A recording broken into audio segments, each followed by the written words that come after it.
I've been really busy lately doing some personal and some business stuff, so I haven't had time to come on and do some Facebook Lives. But it does mean that I've been collecting and saving all my information for you. And I just wanted to come on this morning and talk about something that's, funny to say it's controversial, because of course all my stuff is controversial, because I'm really dealing with sexual abuse. Hi, Tragika.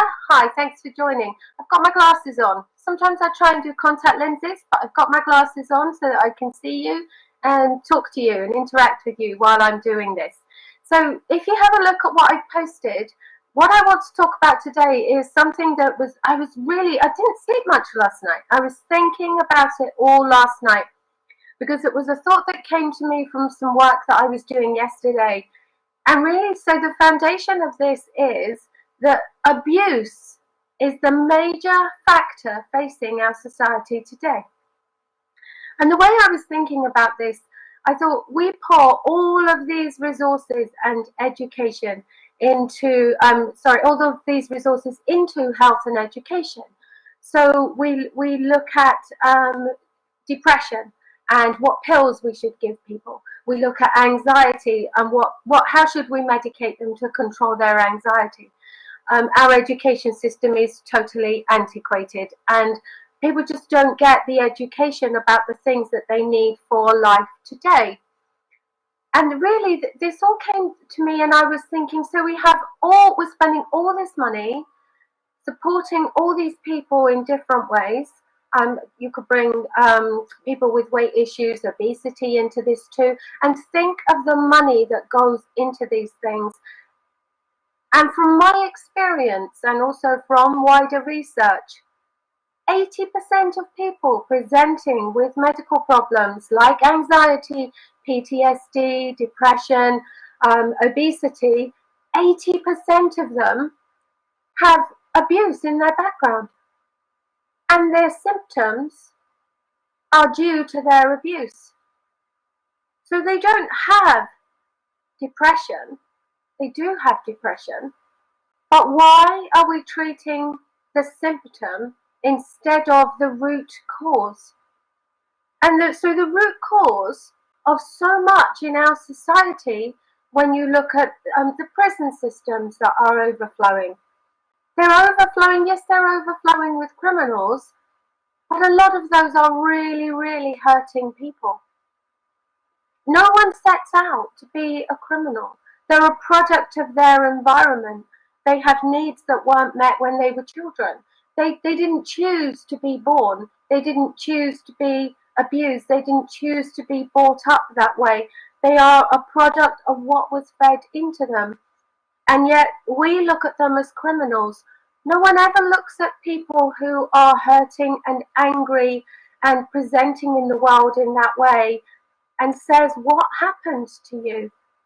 And I seriously, I think from the work that I do, it's how I work with my clients, and it doesn't matter what they present to me. I don't see them as people with depression, with anxiety, with weight problems, with PTSD, with even split personality, bipolar, all of the major symptoms that they present with. I see them all as hurting people, because that's what they are. In their background, somewhere, everyone has abuse. Everyone who presents with these symptoms, or not everyone who sees me anyway, I've never seen someone who presents with those symptoms that doesn't have abuse in their background. That's always there. I appreciate there is a small number, and it's widely accepted that it's a relatively small percentage of people that present with mental health issues, and then physical problems to do with autoimmune, to do with the bowel, the gut, fibromyalgia, things like that. Those people, they have emotional issues that they are dealing with, and they are emotional issues that are presenting as physical symptoms. Hi Rian, thanks for listening. But instead of dealing with people in this way, so when people present with Crohn's disease, IBS, and things like that, which are really, they're unexplained. And they don't have a physical cause, most of them, or not an explainable one anyway. And instead of then just medicating people and telling them to cut out things in their diet and things like that, we need to go back to these root causes, and we need to be asking people, what happened to you? What is it in your past, in your background? Do you know the number of people that I see, they'll be posting on Facebook in groups and things, and there'll be people saying, I've got terrible migraines and I don't know why. I've had them for a year. Nothing works, and the medical profession don't know what to do with me. And I simply ask the question, do you think it has an emotional cause? What happened to you? And do you know, 9 times out of 10, they will come back to me and say, that's interesting and it makes sense. So what I'm saying is, that so many of the things that are going on in our society have abuse at the root. So many of the symptoms that people are presenting with are due to abuse. And I really think that we need to change our thinking in how we think about people with these symptoms and how we deal with them. I mean, think about how different, just take the world as a whole, but even if you took your local, your small environment, the people that you know, we all know people who are affected by abuse in some way, whether it's sexual, whether it's emotional, whether it's physical, whether they're living with a narcissist, which is trauma indeed. You know, so we all know people. Imagine those people if that had not happened to them. And if you can relate to this, think about yourself and think, if this had not happened to me, who would I be? So let's just take sexual abuse. There are 42 million adults just in the US at the moment who are suffering from the trauma of sexual abuse. They have sexual abuse in their background, and it is bound to affect them in some way unless they get the proper help to deal with them. That is 42 million people in the US who have been changed by abuse. So let's just look at those people and let's just think, how much resource from a medical point of view is going into supporting them? How many of them are seeing therapists for depression, for anxiety, for PTSD, for physical symptoms as well? How many of them are overweight and have body issues? How different would this scenario be if this abuse hadn't happened, but also if we were dealing with abuse in another way? And if someone was actually asking, what happened to you? There are so many of these people that don't speak out. The 42 million is a guesstimate. It's a guesstimate because research has shown that for every incident that gets reported, there are 2 that don't. And they actually think that's conservative. So they've come up with the figure of 42 million. But even let's say if it's a third of that, let's just say just the reported ones then. Let's take away the ones that don't get reported and just focus on the ones that do.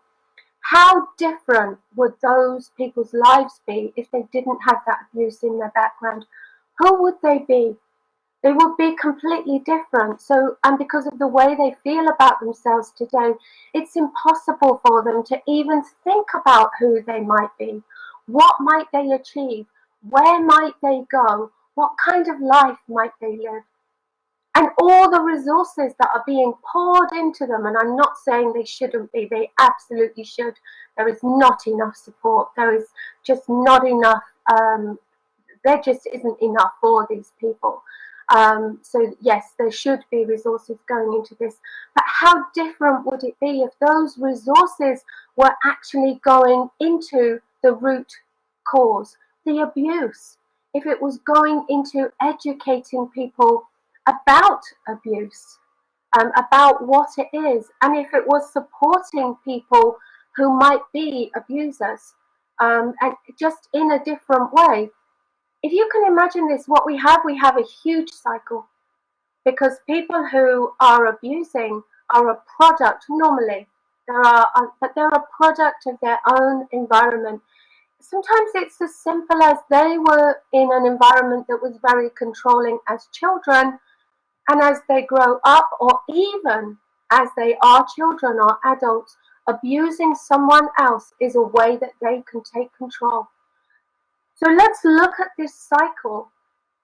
And people just don't talk about this. Everyone's angry and hurting, but this is a cycle that we need to break. And we can break it by redistributing the resources. And instead of looking at people as just abusers, we look at the cycle. What has happened to them? They're a product of their environment. What was that environment? What has hurt them? What has made them angry? And then how do we educate further on? Thank you, Badri. I know it's a bit controversial, but thank you for the comment. Nice thinking. Yeah, this is the way I'm trying to work this through, and just really think about how different this would be if we just thought about this differently and allocated resources. This is huge. It's not going to happen overnight, but we have to start, because the fact is, if we keep taking the same action and keep treating things in the same way and not dealing with the root cause, not looking for the root cause, not trying to educate and heal at the root cause, then not only does nothing change, but it just grows bigger. We have more and more people out there perpetuating the same cycle, parenting in the way that they were parented, instead of understanding that everything that we feed into our children affects who they are. I know so much about this now, but there are so many people out there who don't understand that if they are in an abusive relationship and they have small children and they stay for the children are learning from that. They are learning who they should be as adults. They're learning how to treat other people, and they're learning how they should expect to be treated. They're watching, normally, their mother be abused, either physically or emotionally, and then they start that themselves. You know, I hear from so many people who are in absolute despair about the way their children and their teenagers, and then when they're older on, their adult children are talking to them and treat them and think about them. And it's a learned behavior. And they have no idea. They have no idea that because they stayed in this abusive situation, this is who their children have become. And the children are then going to pass that on.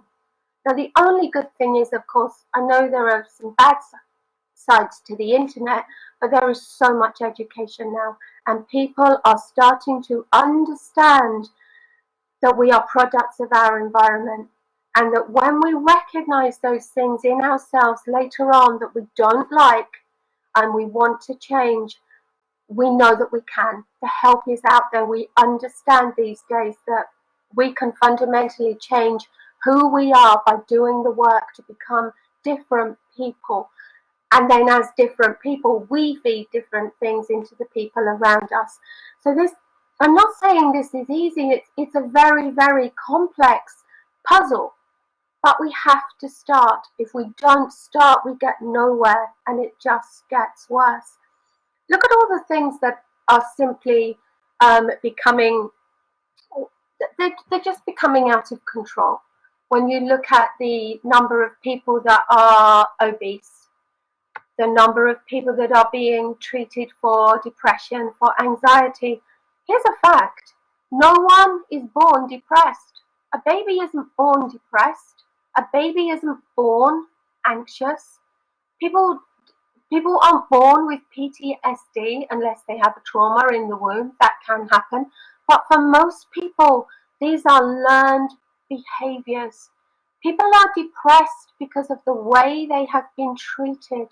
They're depressed because of how they feel about themselves. You know the way the mind works? The mind reacts to the words and images that we feed it. And if you're in an abusive situation, whether it's sexual, physical, emotional, then imagine what you're saying to yourself.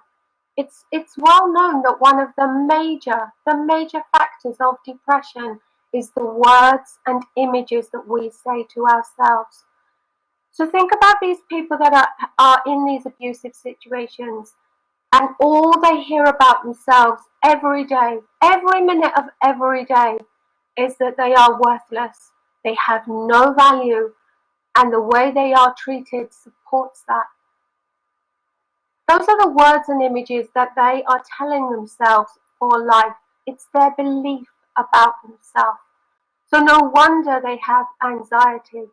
Do you think someone who is in an abusive situation, when they leave that situation, do you think they're suddenly fine? Of course they're not. They're traumatized. They have anxiety. They're terrified. They see the world in a certain way. They learn that they can't trust anyone. But they learned that they had no value. And that's a terrible thing, because that's where depression comes from. So imagine if we changed our resources, and instead of just piling people with pills, you wouldn't believe the number of people that I see for depression. And yes, they've been given the pills, and yes, they had the depression, but no one has actually asked them, what happened to you? What happened to you? Why are you like this? So they can't heal.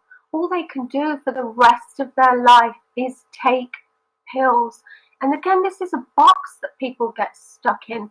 And this is another thing that we have to change about our medical approach. You know, we're so keen to label someone. And when we label people, they get stuck.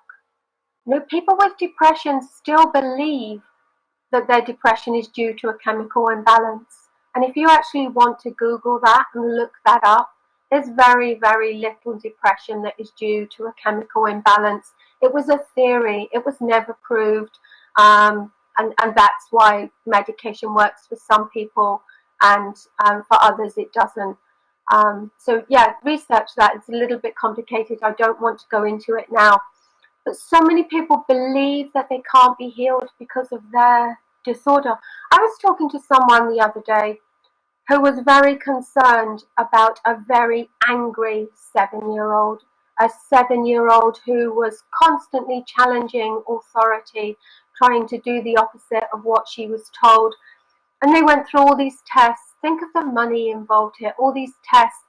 And it was given, her diagnosis was given a complicated label. And I think she was told that the parents were told that she had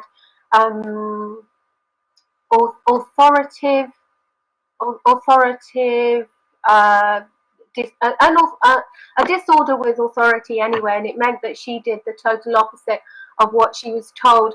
And they were going through this with me because they'd been told, oh, there'd be a long road ahead, you can expect a lot of hard years here. And this is a child who is living with her mother and her stepfather, and her parents had a traumatic breakup. And the way children tend to process breakup and relationships and things like that, they think it's their fault. It's the same as children who are being sexually abused. They think it's their fault. Either they're told they are, or they perceive that it must be. So if she has this perception, if I haven't spoken to her, but let's say that there's this perception, this would be quite normal, I'm not speaking out of turn here, that this is her fault, then she's hurting. Her father isn't there for whatever reason. And even if it isn't this scenario, even if the details are different, for me, what I see is a hurting child. But no one has asked the question. When I asked the parents, when I said, so what is she hurting about? What has happened to her? You know, there could be anything. Children don't perceive things like adults. No, they don't. They're very vulnerable. They're powerless. They don't see things in the way that we do.